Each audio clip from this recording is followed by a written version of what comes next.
हरे कृष्णा सभी को। I hope आप सब बहुत अच्छे होंगे।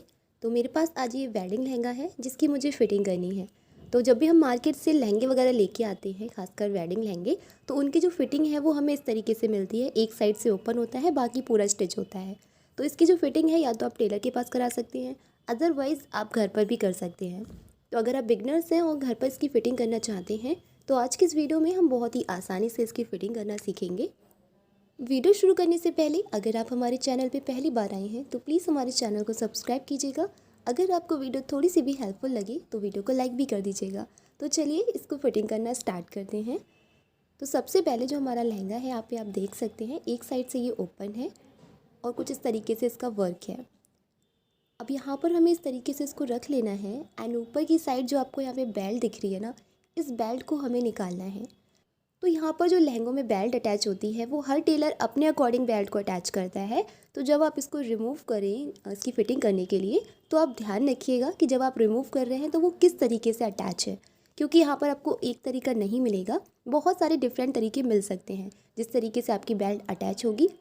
तो यहाँ पर आप देख सकते हैं, केवल यहाँ पर क्या किया है इन्होंने, लेस जो है ना उसको ऊपर से लगा दिया है एंड बेल्ट के जो अंदर का पार्ट है वो हमारी जो बॉटम की लाइनिंग है उसी को उन्होंने बढ़ा के ले लिया है। तो इसमें इन्होंने इस तरीके से बेल्ट को अटैच किया है। आपके पास हो सकता है कि अलग से पूरी बेल्ट अटैच हो, यानी कि अंदर और बाहर दोनों का पूरा अलग हो, क्योंकि मैंने अब तक जितने भी लहंगों की फ़िटिंग करी है उनमें सभी में ना डिफरेंट तरीके से बेल्ट को अटैच किया है। तो इस चीज़ का आप ध्यान रखिएगा। तो बस आज का सिंपल सा तरीका है, जब आप बेल्ट को रिमूव करें तो आप ध्यान रखें कि किस तरीके से उसको अटैच किया है, ठीक है। तो यहाँ पर आप देखेंगे तो यहाँ पे जो लाइनिंग है वो इस तरीके से रिमूव हो रही है हमारे मेन फैब्रिक से, क्योंकि इन्होंने जो बेल्ट है वो हमारी पूरी लाइनिंग से ही कवर कर रखी है। अगर आपकी अलग से होगी तो इस तरीके से आपको नहीं होगा, केवल आपकी बेल्ट ही अलग होगी। तो यहाँ पर जो है पूरी बेल्ट जो है इसकी मैं रिमूव कर लूँगी पहले। मेरे पास कुछ लहंगे आए थे जिसमें इन लोग साइड से फिटिंग कर देते हैं, उसको मुझे ठीक करना था। तो जो साइड वाली फिटिंग होती है वो आप मत करिएगा, उससे जो घेर होता है वो भी कम हो जाता है और फिनिशिंग भी नहीं आती है। तो ये जो तरीका है ना, एकदम बेस्ट तरीका है, इससे आप फिटिंग करेंगे तो प्रॉपर फिटिंग आएगी आपके लहंगे की। तो यहाँ पर जो बेल्ट के लिए ऊपर की जो लेस लगी हुई थी उसको मैंने एक साइड से रिमूव कर दिया है। अब ये लाइनिंग वाली साइड से अटैच है तो हम इस साइड से भी इसको रिमूव कर देंगे।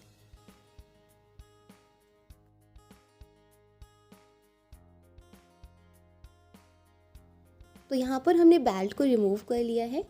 अब यहाँ पर जो हमारी कलियाँ बनी हुई हैं, इन कलियों को हमें स्टिच करना है, जिससे इसकी जो यहाँ पे चौड़ाई है वो कम हो जाएगी। यहाँ पे ध्यान रखिएगा, लाइनिंग और मेन फैब्रिक दोनों को हमें बराबर रखना है। तो जो हम प्लेट्स बनाएंगे वो दोनों में बराबर बनाएंगे, ठीक है। तो सबसे पहले जो हमारा मेन फैब्रिक है उसमें जितनी भी यहाँ पे कलियाँ हैं, उन सभी कलियों की यहाँ पे चौड़ाई जो है, यानी कि जो सिलाई लगी हुई है उस सिलाई में हम लगभग हाफ इंच जो है और अंदर करते हुए सिलाई लगाएंगे। तो इस तरीके से हमारा जो यहाँ पे गैप है वो कम होता जाएगा।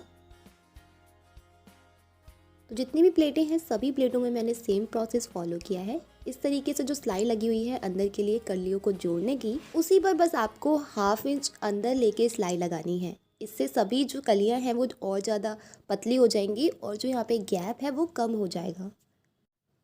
अगर आपके पास जो लहंगा है जिसकी आपको फिटिंग करनी है, उस पे जो वर्क है वो सितारे का या फिर मोती का या फिर नग वगैरह का है, जैसे कि किसी ब्राइडल का होता है, तो आप जो है उस जगह के मोती या फिर नग रिमूव कर दीजिएगा।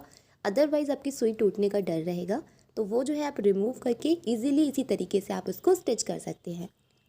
तो इस प्रोसेस से आप हैवी से हैवी और सिंपल से सिंपल लहंगे की एकदम परफेक्ट फिटिंग कर सकते हैं। सिलाई लगाते टाइम आपको बीच बीच में नापते रहना है, कहीं ज़्यादा कम ना हो जाए। तो मैंने जो है इसको नाप लिया था, अब जो है यहाँ पे बिल्कुल परफेक्ट है। और इसी तरीके से मैंने यहाँ पे लाइनिंग पर भी सिलाई लगा ली है। सिलाई लगाने के बाद जिस तरीके से ये अटैच था, अब यहाँ पर इसको सिलाई लगा के हम लाइनिंग से अटैच कर लेंगे। तो यहाँ पर जो है हमने सभी कलियों को अपने कमर के अकॉर्डिंग कर लिया है। अब जिस तरीके से हमने रिमूव किया था उसी क्रम में हम इसकी सिलाई को कंप्लीट करेंगे। तो सबसे पहले हमने जो है यहाँ पे मेन फैब्रिक लाइनिंग से अटैच कर लिया है और ये ऊपर जो है हमारी बेल्ट लगने के लिए इतना फैब्रिक एक्स्ट्रा था तो उतना ही हमने एक्स्ट्रा रखा है। और यहाँ पर ना हमारी लाइनिंग में कोई भी यहाँ पे प्लेट्स नहीं थी, यानी कि कोई भी कली वगैरह नहीं थी, प्लेन था वो। लेकिन हमने यहाँ पे इस तरीके से प्लेट्स बना ली हैं क्योंकि हमें उसको भी बराबर करना है। तो अगर आपकी प्लेट्स हैं उसमें लाइनिंग में तो आप उसी को कर सकते हैं, अदरवाइज़ अलग से भी प्लेट्स बना सकते हैं जैसे मैंने बनाई है।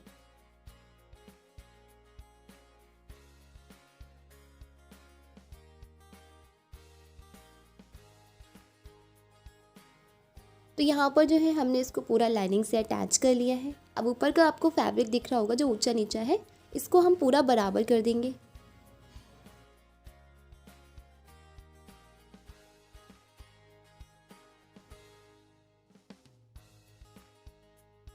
बराबर होने के बाद इस तरीके से फैब्रिक को 1/2 इंच अंदर की तरफ हम फोल्ड कर देंगे। तो यहाँ पर जो है इस तरीके से हमने इसको फोल्ड करके रेडी कर लिया है। अब केवल जो हमारी बेल्ट के लिए फैब्रिक था यानी कि जो लेस थी, इस लेस को हम इसके ऊपर अटैच कर देंगे क्योंकि ये इसी तरीके से अटैच थी। तो यहाँ पे जो है हम दोनों किनारों पे सिलाई लगाएंगे, बीच में नहीं लगानी है सिलाई।